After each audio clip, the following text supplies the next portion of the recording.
Hello friends, welcome to our channel. Friends, आज आपण अतिशय महत्त्वाचा निर्णय पाहणार आहोत. तो म्हणजे 1994 पूर्वीच्या विवाहित मुलींना माहेरच्या संपत्तीत वाटा मिळणार का? याबद्दल माननीय उच्च न्यायालयाचा निकाल काय आहे ते आपण या व्हिडिओमध्ये पाहणार आहोत. तर व्हिडिओ पूर्ण बघा, लाईक, कमेंट, शेअर करा आणि सबस्क्राईब करायला अजिबात विसरू नका.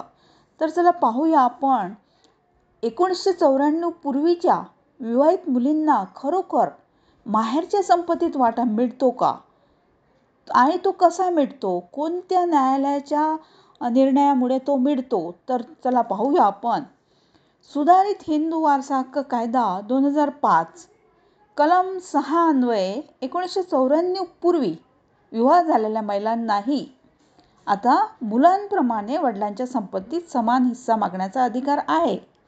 आता या कायद्याच्या आड राज्य सरकारचा 22 जून 1994चा कायदा येऊ शकत नाही. केंद्र सरकारच्या सुधारित कायद्यामुळे राज्य सरकारचा 1994चा कायदा आपोआप रदबातल ठरतो. त्यासाठी संसदेला वेगळी प्रक्रिया पार पाडण्याचीही आवश्यकता नाही. आता असे निकाल देत माननीय उच्च न्यायालयाने केंद्र व राज्य सरकारच्या कायद्यातील विसंगतीमुळे निर्माण झालेला संभ्रम दूर केला आहे.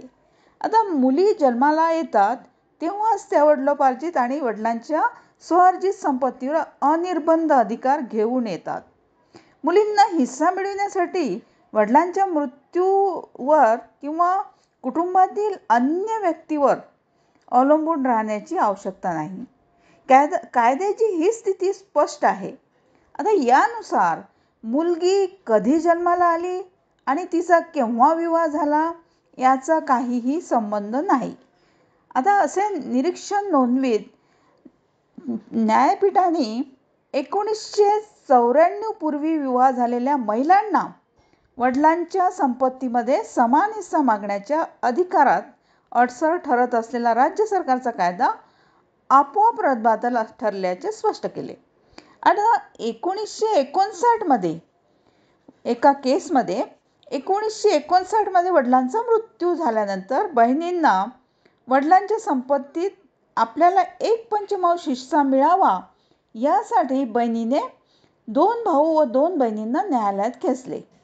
आता कनिष्ठ न्यायालय व जिल्हा न्यायालयाने तिचे म्हणणे मान्य करत वडिलांच्या संपत्तीत 5ही भावंडांना समान हिस्सा देण्याचा आदेश दिला. त्या निर्णयाला एका भावाच्या पूर्ण कुटुंबाने उच्च न्यायालयात आव्हान दिले.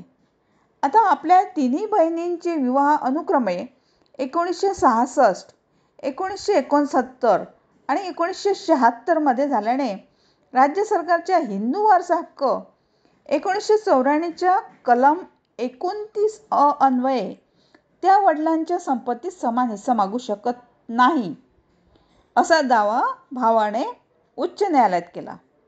आता 1994 पूर्वी मुलींना वडिलांच्या संपत्तीत समान वाटा मागण्याचा अधिकार नव्हता. त्यावेळी राज्य सरकारने क्रांतिकारी पाऊल उचलत हिंदू वारसा कायद्यातील कलम 29 मध्ये सुधारणा केली. त्यानुसार 22 जून 1994 नंतर विवाह झालेल्या किंवा अविवाहित असलेल्या महिलांना वडिलांच्या संपत्तीत मुलांप्रमाणे समान हिस्सा मागण्याचा अधिकार आहे असे स्पष्ट केले. तर खरोखर ही सर्व मुलींसाठी आनंदाची बातमी आहे. 1994 पूर्वीच्या विवाहित मुलींना माहेरच्या संपत्तीत वाटा मिळणार आहे. तर हा होता माननीय उच्च न्यायालयाचा महत्त्वाचा निर्णय. थँक्यू.